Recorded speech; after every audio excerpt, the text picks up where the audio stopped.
नमस्कार दोस्तों, आप सभी का स्वागत है हमारे चैनल ज्ञान विद सुनील पर। आज हम लेकर आए हैं विज्ञान साइंस से महत्वपूर्ण 20 प्रश्न और उत्तर फॉर ऑल कॉम्पिटिटिव एग्जाम। तो अगर आप हमारे चैनल पर नए हैं तो बने रहे और लाइक और सब्सक्राइब करना ना भूलें। अच्छा लगे तो अपने दोस्तों के साथ भी शेयर करें। चलिए तो देर ना करते हुए सबसे पहला प्रश्न की तरफ बढ़ते हैं। प्रश्न नंबर 1, प्रकाश संश्लेषण फोटोसिंथेसिस की प्रक्रिया में कौन सी गैस निकलती है? तो इसका सही जवाब हो जाएगा ऑक्सीजन। यह प्रक्रिया पौधों की पत्तियों में मौजूद क्लोरोफिल और सूर्य के प्रकाश की उपस्थिति में होती है। पौधे वायुमंडल से कार्बन डाइऑक्साइड CO2 लेते हैं और जल H2O का उपयोग करते हैं। इस प्रक्रिया में सौर ऊर्जा की रासायनिक ऊर्जा ग्लूकोज में बदला जाता है। निकलने वाली ऑक्सीजन गैस जल के अणुओं के टूटने फोटोलाइसिस ऑफ वाटर से पैदा होती है। रात में प्रकाश की अनुपस्थिति में यह प्रक्रिया रुक जाती है और पौधे CO2 छोड़ने लगते हैं। चलिए अगले प्रश्न की तरफ बढ़ते हैं। अगला प्रश्न है प्रश्न नंबर 2। प्रश्न नंबर 2 क्या कह रहा है कि मानव शरीर की सबसे बड़ी ग्रंथि यानी कि ग्लैंड कौन सी है? तो इसका सही जवाब हो जाएगा यकृत।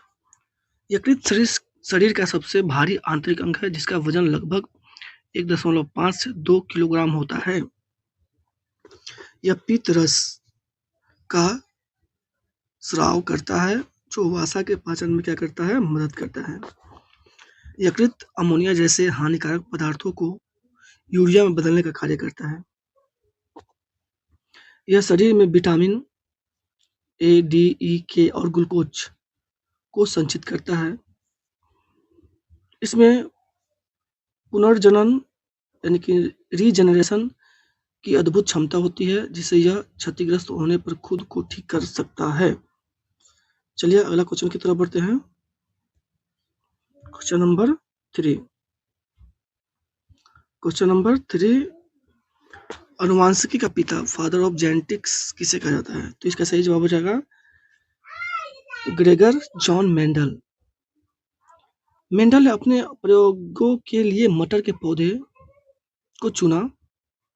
उन्होंने वंशानुक्रम के 3 मुख्य नियम दिए: प्रभावित का नियम, पृथक्करण का नियम और स्वतंत्र अभिवहन का नियम। अगला पॉइंट की तरफ उन्होंने बताया कि लक्षण कारकों, जिन्हें अब जीन्स कहा जाता है, के माध्यम से एक पीढ़ी से दूसरे पीढ़ी में जाती है।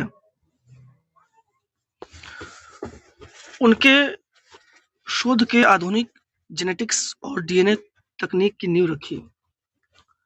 मटर के पौधों को चुनने के कारण उसका छोटा जीन चक्र और स्पष्ट विपरीत लक्षण जैसे लंबा पौना थे।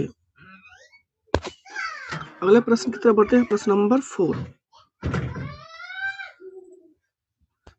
ध्वनि की तीव्रता इंटेंसिटी ऑफ साउंड मापने की इकाई क्या है? तो इसका सही जवाब हो जाएगा डेसिबल। क्या हो जाएगा जी? डेसिबल। इसके मुख्य बिंदु की बात कर ले तो ध्वनि एक अनुदैर्ध्य तरंग लॉन्गिट्यूडिनल वेव है, जिसे यात्रा के लिए माध्यम की आवश्यकता होती है। निर्वात में ध्वनि यात्रा नहीं कर सकती, इसलिए अंतरिक्ष में आवाज नहीं सुनाई देती, यानी इसीलिए माध्यम चाहिए। सामान्य बातचीत की तीव्रता लगभग 30 से 40 डेसिबल होती है।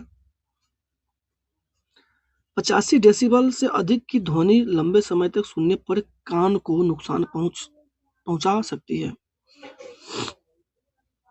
ध्वनि की चाल ठोस में सबसे अधिक, फिर तरल में और गैस में सबसे कम होती है, यानी कि ध्वनि ठोस में सबसे अधिक गमन करती है।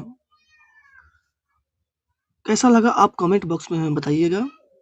और महत्वपूर्ण 20 प्रश्न उत्तर है, बने रहिए और सभी प्रश्न उत्तरों को ध्यानपूर्वक देखें। अगला क्वेश्चन की तरफ बढ़ते हैं। क्वेश्चन नंबर 5, जंग लगना यानी कि रस्टिंग किस प्रकार की अभिक्रिया है? तो इसका सही जवाब हो जाएगा रासायनिक परिवर्तन, ऑक्सीडेशन, रिडॉक्स रिएक्शन।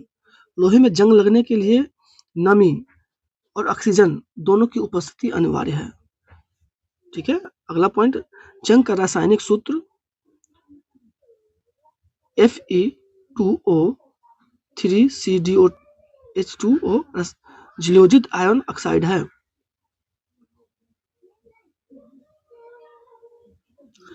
जंग लगने से लोहे का भार बढ़ जाता है क्योंकि इसमें ऑक्सीजन जुड़ जाती है। लोहे को जंग से बचाने के लिए उस पर जस्ते की परत चढ़ाई जाती है जिसे ग्लेवनाइजेशन कहते हैं। यह एक धीमा ऑक्सीकरण है जिसे तेल, पेंट या ग्रीस लगाकर भी रोका जा सकता है। अगले प्रश्न की तरफ बढ़ते हैं। प्रश्न नंबर 6 यानी क्वेश्चन नंबर 6, प्रकाश वर्ष लाइट ईयर किसकी इकाई है? दूरी। तो इसका सही जवाब हो जाएगा दूरी यानी कि डिस्टेंस। एक प्रकाश वर्ष वह दूरी है जो प्रकाश एक वर्ष में निर्वात में तय करता है। इसका मान लगभग 9.46 टाइम्स किलोमीटर या 9.46 टाइम्स मीटर होता है। खगोलीय दूरियों जैसे तारों के बीच की दूरी को मापने के लिए इसका उपयोग किया जाता है। दूरी मापने की सबसे बड़ी इकाई पार्सेक है। यह समय की इकाई नहीं है जो अक्सर छात्रों को भ्रमित करती है। नंबर 7, रॉकेट किस सिद्धांत पर कार्य करता है? तो इसका सही जवाब हो जाएगा संवेग संरक्षण का सिद्धांत। इसके मुख्य बिंदु की बात करते हैं। रॉकेट का कार्य मुख्य रूप से न्यूटन के गति के तीसरे नियम क्रिया प्रतिक्रिया पर आधारित है। ईंधन के जलने से गैस से बहुत तेज गति से पीछे की ओर निकलती है जो रॉकेट को आगे की ओर धक्का देती है। थोड़ा सा मिजाज सही नहीं है। प्रणाली का कुछ संवेग स्थिर रहता है जब तक कि कोई बाहरी बल कार्य ना करे। यह रेखीय संवेग संरक्षण का एक उदाहरण है। अंतरिक्ष में निर्वात होने के बावजूद यह सिद्धांत रॉकेट को गति प्रदान करता है। अगला प्रश्न की तरफ बढ़ते हैं। प्रश्न नंबर 8,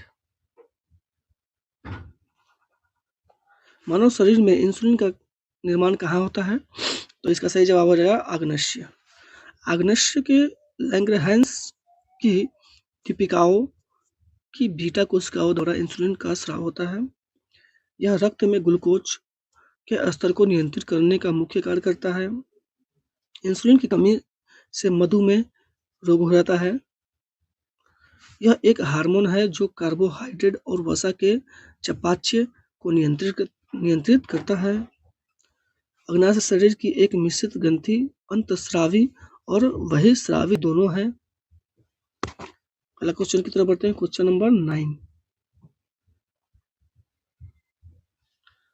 वर्षा की बूंद गोलाकार क्यों होती है?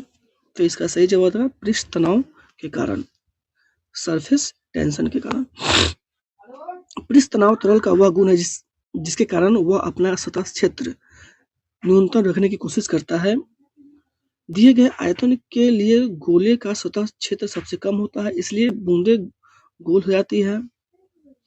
तापमान बढ़ने पर तरल का पृष्ठ तनाव आमतौर पर घट जाता है। अशुद्धियां मिलाने पर भी तरल का पृष्ठ तनाव प्रभावित होता है, जैसे साबुन का घोल। कोशिकात्व, कैपिलरी और पृष्ठ तनाव आपस में गहराई से जुड़े हुए भौतिक सिद्धांत है। अगला प्रश्न की तरफ बढ़ते हैं। प्रश्न नंबर 10, प्रश्न नंबर 10 क्या कह रहा है कि विटामिन B1 की कमी से कौन सा रोग होता है? तो बेरी। विटामिन B1 का रासायनिक नाम थायमिन है। यह रोग मुख्य रूप से तंत्रिका तंत्र यानी कि नर्वस सिस्टम और मांसपेशियों को प्रभावित करता है। पॉलिश किए हुए चावल के अत्यधिक सेवन से इस विटामिन की कमी हो सकती है।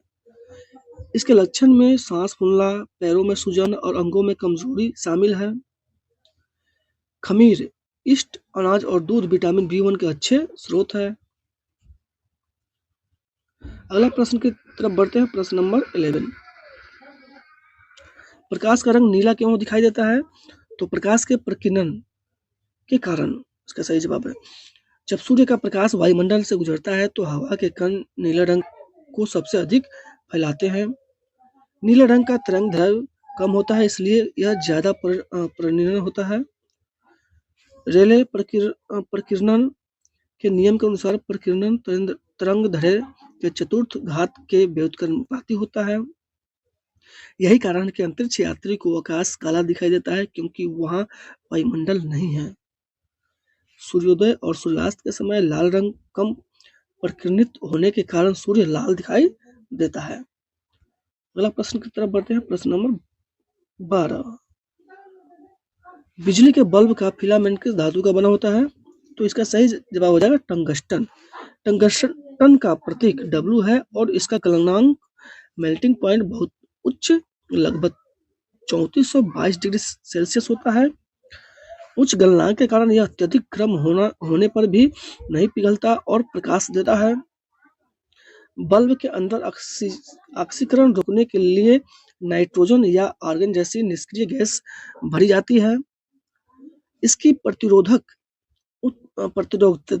उच्च होती है, जिससे यह विद्युत ऊर्जा को ऊष्मा और प्रकाश में बदलता है। आधुनिक समय में बिजली बचाने के लिए LED और CFL का प्रयोग बढ़ गया है। अगला प्रश्न की तरफ बढ़ते हैं। प्रश्न नंबर 13 क्या है? 13 क्या कह रहा है कि मनुष्य के रक्त का pH मान कितना होता है? तो इसका सही जवाब होगा 7.4। हल्का क्षारीय होता है। pH स्केल 0 से 14 तक होता है, जहां 7 उदासीन न्यूट्रल माना जाता है। रक्त का pH यदि 7.0 से नीचे या 7.8 से ऊपर हो जाए तो व्यक्ति की मृत्यु हो सकती है। मानव शरीर में रक्त एक बफर विलेन की तरह कार्य करता है, जो अपना pH बनाए रखता है। धमनियां आर्टरीज के रक्त का pH सिराओं वेन्स की तुलना में थोड़ा अधिक होता है। किडनी और फेफड़े शरीर के pH संतुलन को बनाए रखने में मुख्य भूमिका निभाते हैं। अगला क्वेश्चन की तरफ बढ़ते हैं। Question number 14। कोशिका की आत्मघाती थैली सुसाइड बैग किसे कहा जाता है? तो लाइसोसोम। किसको कहा जाता है जी? लाइसोसोम। लाइसोसोम में शक्तिशाली पाचक एंजाइम होते हैं। जब कोशिका क्षतिग्रस्त या मृत हो जाती है तो लाइसोसोम फट जाते हैं और अपनी ही कोशिका को पचा लेते हैं। यह कोशिका के कचरे को साफ करने वाले तंत्र गार्बेज डिस्पोजल सिस्टम के रूप में कार्य करता है। इसकी खोज C.D. ड्यू ने 1955 में की थी। ये केवल जंतु कोशिकाओं में प्रमुखता से पाए जाते हैं। अगला क्वेश्चन की तरफ बढ़ते हैं। क्वेश्चन नंबर 15 क्या कह रहा है? भविष्य का ईंधन फ्यूचर फ्यूल किसे कहा जाता है? तो हाइड्रोजन को कैलोरी मान सबसे अधिक होता है, जिससे यह अत्यधिक ऊर्जा देता है। इसके जलने से प्रदूषण नहीं होता है, केवल जल वाष्प उत्पाद के रूप में निकलता है। यह ब्रह्मांड में सबसे प्रचुर मात्रा में पाए जाने वाला तत्व है। वर्तमान में इसे सुरक्षित रूप से स्टोर करना और ले जाना एक बड़ी चुनौती है। ग्रीन हाइड्रोजन मिशन के तहत 2025 तक भारत और विश्व इसे मुख्य ऊर्जा स्रोत बनाने पर कार्य कर रहे हैं। अगला प्रश्न की तरफ बढ़ते हैं। प्रश्न नंबर 16। किस विटामिन को सनशाइन विटामिन कहा जाता है? तो इसका सही जवाब हो जाएगा विटामिन डी। इसका निर्माण त्वचा में सूर्य की परावैंगनी किरणें अल्ट्रावायलेट रे की उपस्थिति में कोलेस्ट्रॉल से होता है। यह शरीर में कैल्शियम और फास्फोरस के अवशोषण के लिए अनिवार्य है। इसकी कमी से बच्चों में रिकेट्स और वयस्कों में ऑस्टियोमैलेशिया होता है। विटामिन डी एकमात्र ऐसा विटामिन है जो हार्मोन की तरह भी कार्य करता है। मछली का तेल, अंडे की जर्दी और दूध इसके प्रमुख खाद्य स्रोत है। अगला प्रश्न की तरफ बढ़ते हैं। प्रश्न नंबर 17। ध्वनि की चाल सबसे अधिक किसमें होती है? तो ध्वनि की चाल, इसका सही जवाब हो जाएगा ठोस, स्टील और लोहा में। ध्वनि की चाल माध्यम के लचीलेपन, इलास्टिसिटी और घनत्व पर निर्भर करती है। निर्वात वाहकों में ध्वनि की चाल शून्य होती है। तापमान बढ़ने पर हवा में ध्वनि की चाल बढ़ जाती है। हवा में ध्वनि की औसत चाल लगभग 332 से 334 मीटर पर सेकंड होती है। आर्द्रता बढ़ने पर ध्वनि की चाल बढ़ जाती है। अगला क्वेश्चन की तरफ बढ़ते हैं। Question number 18। शुष्क बर्फ ड्राई आइस क्या है? ठोस कार्बन डाइऑक्साइड CO2। यह बिना तरल से तरल में बदले सीधे गैस में बदल जाती है। इसका तापमान बहुत कम, लगभग -78.5 डिग्री सेल्सियस होता है। इसका उपयोग खाद्य पदार्थों को ठंडा रखने और स्टेज शो में नकली धुआं बनाने में किया जाता है। इसे सामान्य दबाव पर छूना खतरनाक हो सकता है क्योंकि यह त्वचा को जला सकती है। यह पानी वाली बर्फ की तरह गीली नहीं होती, इसलिए इसे शुष्क कहा जाता है। अगला प्रश्न की तरफ बढ़ते हैं। प्रश्न नंबर 19। रडार का पूर्ण रूप क्या है? यह क्या काम करता है? तो रेडियो डिटेक्शन एंड रैंगिंग इसका सही जवाब हो जाए। ये रेडियो तरंगों का उपयोग करके वस्तुओं जैसे विमान की दूरी और दिशा का पता लगाता है। यह प्रतिध्वनि इको के सिद्धांत पर कार्य करता है। रडार का उपयोग मौसम के पूर्वानुमान और हवाई यातायात नियंत्रण ATC में होता है। पनडुब्बी के लिए इसी तरह की तकनीक सोनार का प्रयोग किया जाता है ध्वनि तरंगों के लिए। 2025 में आधुनिक रडार स्टीलथ तकनीक को पकड़ने में भी सक्षम हो रही है। अगला प्रश्न की तरफ बढ़ते हैं। प्रश्न नंबर 20 और ये लास्ट प्रश्न है। अगर आप हमारे चैनल पर नए हैं तो कैसा लगा जरूर बताइएगा और लाइक और सब्सक्राइब करना ना भूलिएगा, तभी जाकर आपको प्रत्येक वीडियो का नोटिफिकेशन मिलता रहेगा। चलिए अंतिम प्रश्न की तरफ देखते हैं। मानव शरीर का ब्लड बैंक किसे कहा जाता है? तो प्लीहा। किसको कहा जाता है जी? प्लीहा को। इसे तिल्ली भी कहा जाता है, जो पेट के बाईं ओर स्थित होती है। यह पुरानी लाल रक्त कोशिकाओं यानी कि RBC को नष्ट करती है, इसलिए इसे RBC का कब्रिस्तान भी कहते हैं। आपात स्थिति में यह शरीर को अतिरिक्त रक्त की आपूर्ति करता है। यह शरीर की प्रतिरक्षा प्रणाली इम्यून सिस्टम का एक महत्वपूर्ण हिस्सा है। यह रक्त को फिल्टर करने और बैक्टीरिया को हटाने का काम करता है। इसी के साथ आज का यह सेशन, यह वीडियो खत्म होता है। आपको कैसा लगा जरूर बताइएगा कमेंट बॉक्स में अपनी राय। इसी के साथ ही धन्यवाद।